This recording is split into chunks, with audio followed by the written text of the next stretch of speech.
वैसे last video तक हम लोग एंजाइम पढ़ रहे थे। एंजाइम का आज हम थोड़ा सा और डिटेल में देखते हैं। सबसे पहले बात करते हैं एंजाइम एक्शन की, कि ये जो एंजाइम्स होते हैं, हमने बात की थी पहले भी, क्या होते हैं, प्रोटीन्स होते हैं, प्रोटीनियस नेचर के प्रोडक्ट होते हैं, एक लेवल तक ही क्या करते हैं, काम करते हैं। तो आज हम बात करने वाले एंजाइम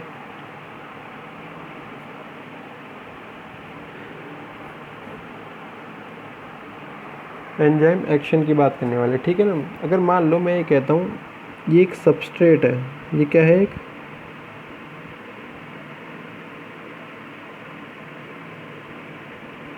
ये क्या हो जाएगा, एक सबस्ट्रेट हो जाएगा। सबस्ट्रेट ऐसा होता है, मान लो हम लोग रिएक्शन लिखते हैं, कोई भी क्या करते हैं, हम लोग रिएक्शन लिखते हैं। जैसे मैंने यहाँ पे स्टार्च लिखा हुआ है, फिर यहाँ पे टाइलिन लिख दिया और यहाँ पे माल्टोस लिख दिया, ठीक है ना।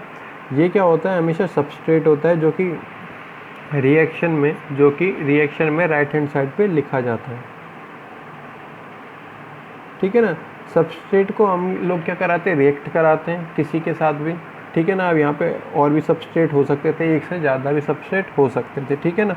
यह जो एरो पे लिखा जाता है, यहाँ कोई भी एरो पे लिखा जाता है। अगर केमिकल रिएक्शन की बात करते हैं तो कैटालिस्ट होता है, क्या होता है, कैटालिस्ट होता है। और यहाँ पे हमने लिखा हुआ है कैटालिस्ट की तरह ही काम करने वाला, बायोलॉजी में हम लिखते हैं एंजाइम को, ठीक है ना, कि उसको लिखते हैं, एंजाइम को लिखते हैं। यहाँ पे जो हमारे लेफ्ट हैंड साइड पे लिखा जाता है रिएक्शन के, ये होता है प्रोडक्ट। ये क्या होता है, प्रोडक्ट होता है, ठीक है ना। तो यहाँ पे हमने ले लिया एक सबस्ट्रेट ले लिया, क्या ले लिया हमने, सबस्ट्रेट ले लिया, ठीक है ना। अब इसके साथ क्या करना है, हमको रिएक्शन करानी है, क्या करानी है, रिएक्शन करानी है। तो हमको ये लेना पड़ेगा, सबस्ट्रेट के अकॉर्डिंग ही क्या होता है, एक स्पेशल टाइप का एंजाइम पाया जाता है। सबस्ट्रेट के अकॉर्डिंग ही क्या होता है, एक स्पेशल टाइप का एंजाइम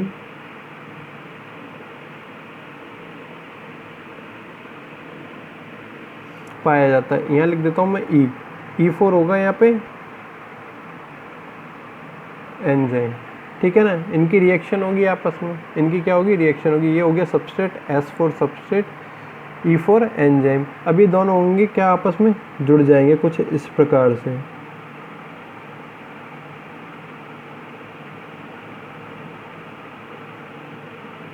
ये क्या हो जाएगा, S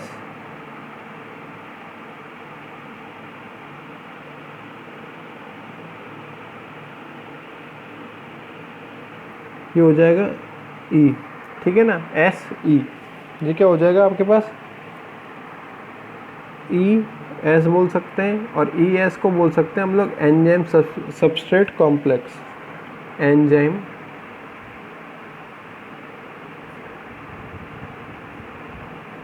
सबस्ट्रेट कॉम्प्लेक्स, ठीक है ना। इसे क्या बोला है हमने, एंजाइम सबस्ट्रेट कॉम्प्लेक्स बोला है। इस एंजाइम सबस्ट्रेट कॉम्प्लेक्स के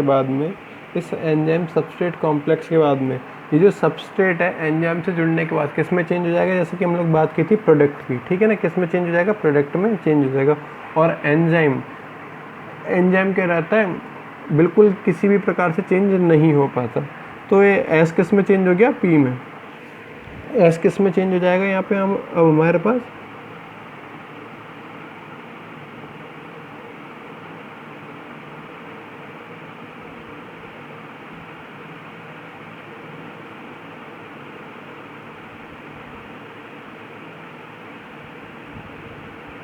ये हो जाएगा P, ये हो जाएगा E। P4 होता है product enzyme complex, product enzyme complex बन जाएगा, ठीक है ना। और कुछ समय बाद क्या होगा, प्रोडक्ट जो आपके पास बन के आया है, ये प्रोडक्ट क्या हो जाएगा, अलग हो जाएगा, प्लस एंजाइम आपस में इससे क्या हो जाएगा, अलग हो जाएगा प्रोडक्ट। हमने एक रिएक्शन थी जो कि इस प्रकार से थी, स्टार्च टाइलिन माल्टोज। इसमें स्टार्च था, सबस्ट्रेट के रूप में काम कर रहा था। यहाँ पे हमने सबस्ट्रेट लिया, इसको जोड़ा, किस स्टार्च को हमने जोड़ा टाइलिन के साथ। टाइलिन क्या काम कर रहा था, एंजाइम का काम कर रहा था, हमने एक एंजाइम जोड़ दिया, ठीक है ना। इन दोनों के जुड़ने की जो मिड रीजन होता है, मिड कंडीशन होती है, ये दोनों आपस में जुड़ के बनाते हैं एंजाइम सबस्ट्रेट कॉम्प्लेक्स बनाते हैं। क्या बनाते हैं, एस ई या ई एस बनाते हैं, एंजाइम सब्सट्रेट कॉम्प्लेक्स का फॉर्मेशन करते हैं। ठीक है, उससे क्या होता है सब्सट्रेट कुछ समय बाद प्रोडक्ट में चेंज हो जाएगा, और प्रोडक्ट बाद में जाके क्या, प्रोडक्ट अलग हो जाएगा, एंजाइम अलग हो जाएगा, तो प्रोडक्ट सेपरेट हो जाएगा। हमको करना भी यही था। माल्टोस क्या था, हमारा प्रोडक्ट था। माल्टोस क्या था, या ग्लूकोज क्या था, हमारा प्रोडक्ट था। तो ये पूरा का पूरा एक्शन चलता है। इसको हम लोग इस प्रकार से लिख सकते हैं, ये होता है, इसकी मैकेनिज्म होती है, एंजाइम का एक्शन होता है, एंजाइम का काम करने का तरीका होता है। फर्स्ट प्रोसेस होता है द substrate binds to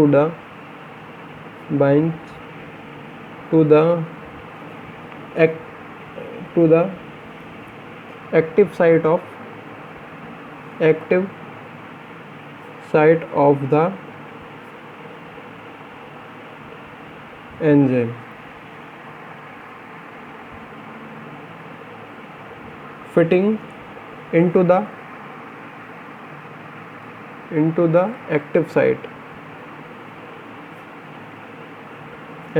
इसमें क्या कहा गया, इसमें एक ये क्या आ गया आपके पास, ये क्या हो गया, सबस्ट्रेट हो गया। ठीक है ना, ये क्या है, इसकी एक्टिव साइट है। ये क्या है, इसकी एक्टिव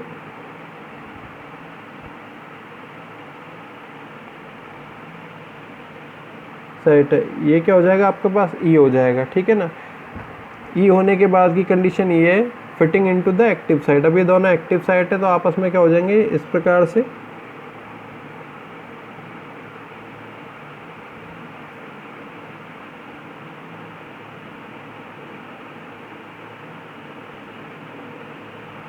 जुड़ जाएंगे, एस ई। फर्स्ट कंडीशन ये कहती है हमारे से। सेकंड कंडीशन ये कहती है the binding of the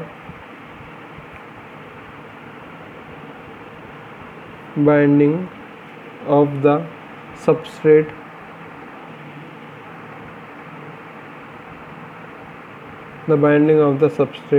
induces the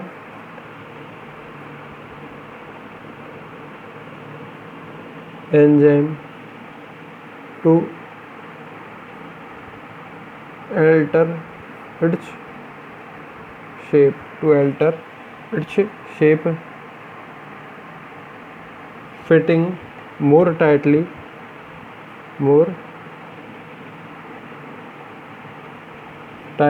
around the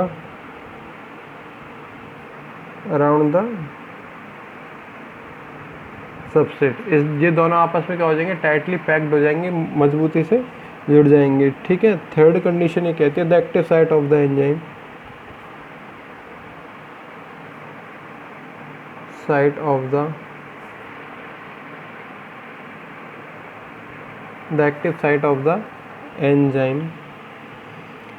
now in close proximity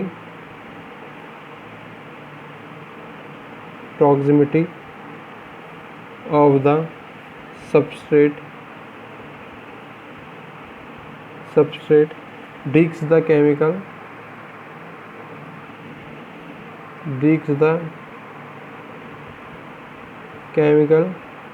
bonds। The active site of the enzyme now in close proximity of the substrate. जैसे ये टाइटली जुड़ा है इसके आके, ठीक है ना, तो सबस्ट्रेट के जो बॉन्ड्स होते हैं इसके बीच में, जैसे हम लोग बात की थी, प्रोटीन हम लोग पढ़ रहे थे, क्या पढ़ रहे थे हम लोग, यहाँ पे लिख देते हैं हम लोग, प्रोटीन हमने पढ़ा था। प्रोटीन के बीच में कौन सा बॉन्ड था, पेप्टाइड बॉन्ड था। दो अमीनो एसिड के बीच में पेप्टाइड बॉन्ड था। ठीक है ना, इनको क्या करना पड़ेगा, इसको ब्रेक करना पड़ेगा, इनको तोड़ना पड़ेगा। Substrate breaks the chemical bonds of the substrate and the new enzyme product complex is formed।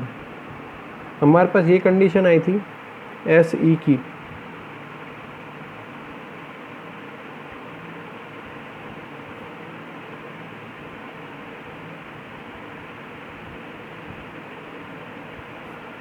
ये किस में चेंज हो जाएगा, enzyme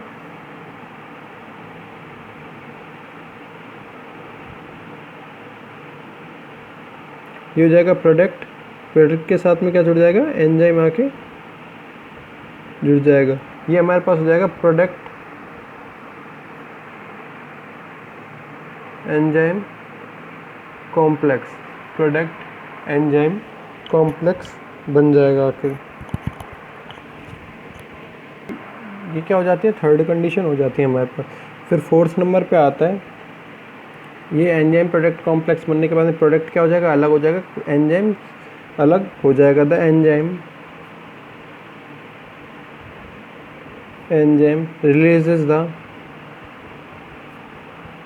releases the products of the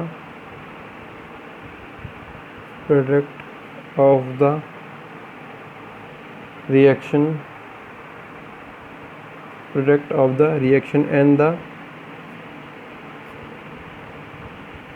free enzyme is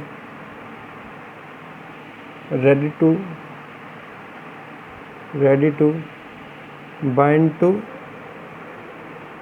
another molecule of the substrate,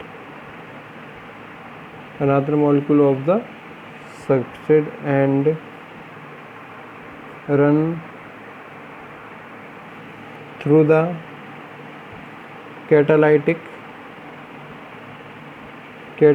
cycle once again। ठीक है ना, हमने क्या कहा है, एंजाइम और प्रोडक्ट आपस में क्या हो जाएंगे, इस प्रकार से हमारे पास प्रोडक्ट बन के आया था, ये था P, ये था E, ठीक है ना। यहाँ से क्या हो जाएगा, ये P क्या हो जाएगा, अलग हो जाएगा, प्लस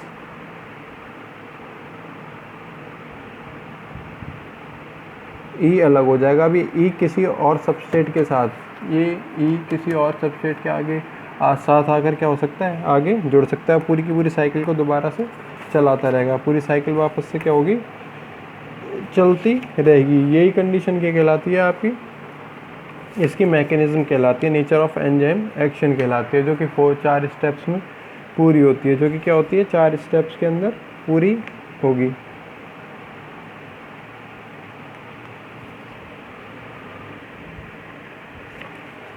ओके, फिर आती है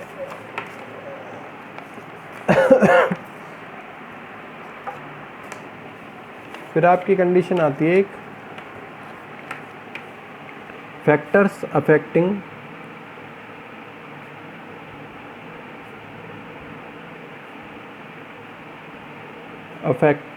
एंजाइम एक्टिविटी।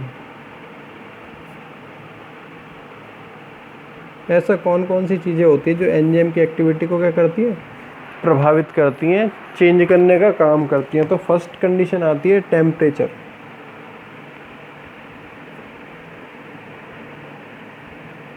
टेम्परेचर, हमने क्या बोला, एंजाइम क्या होता है, प्रोटीनियस नेचर का होता है। एंजाइम क्या होता है, प्रोटीनियस नेचर का होता है, ठीक है ना, जो कि एक फिक्स टेम्परेचर पर क्या कर सकता है, काम कर सकता है। अगर इसको 40 डिग्री सेंटीग्रेड से ऊपर लेके जाएंगे किसी भी रिएक्शन को, तो वो क्या होने लग जाएगा, एंजाइम टूटने लग जाएगा। इससे क्या हो जाएगा, रिएक्शन बिल्कुल बंद हो जाएगी, जिससे क्या होगा, रिएक्शन बिल्कुल बंद हो जाएगी, ठीक है ना। Enzyme show the highest activity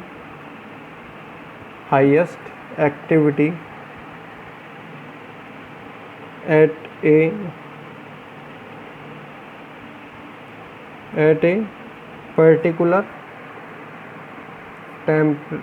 temperature when the temperature is very high, then enzyme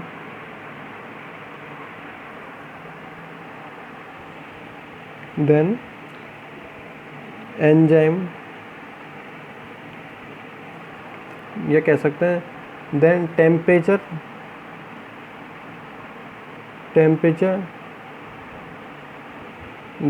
destroys the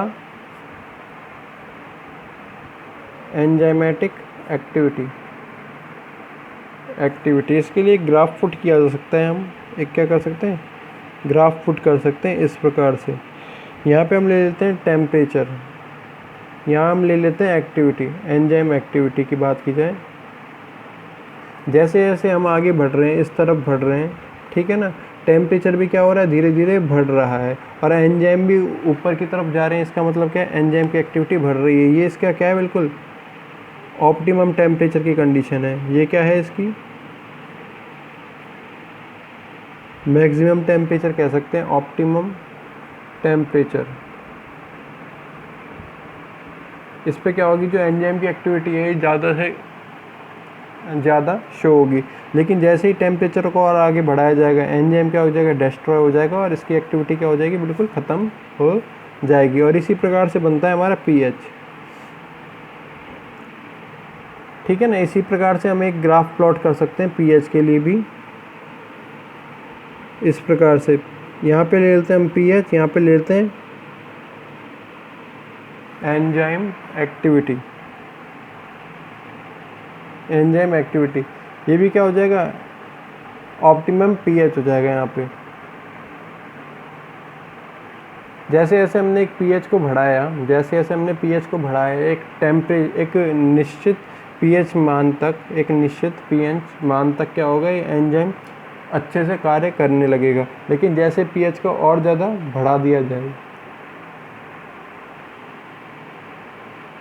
जैसे ही पीएच की वैल्यू और ज़्यादा बढ़ा दी जाए, एंजाइम की एक्टिविटी क्या हो जाएगी, बिल्कुल ख़त्म हो जाएगी। एंजाइम क्या होने लग जाएगा, डिस्ट्रॉय होने लग जाएगा, ठीक है ना।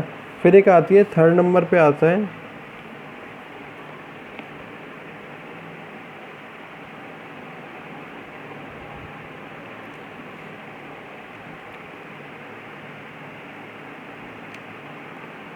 एक आती है एंजाइम कंसंट्रेशन,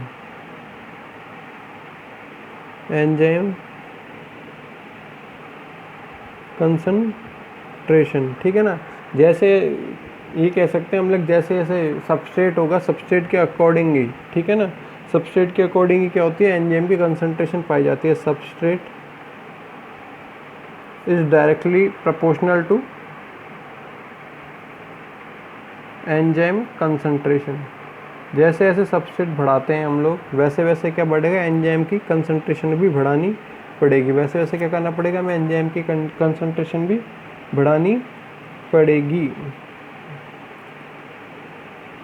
तो हो जाते हैं क्या, आपके फैक्टर्स हो जाते हैं इसको चेंज करने वाले, क्या हो जाते हैं, इसके फैक्टर्स हो जाते हैं चेंज करने वाले। और ये चैप्टर भी आज क्या हो जाता है, आपका कंप्लीट हो जाता है। Thank you.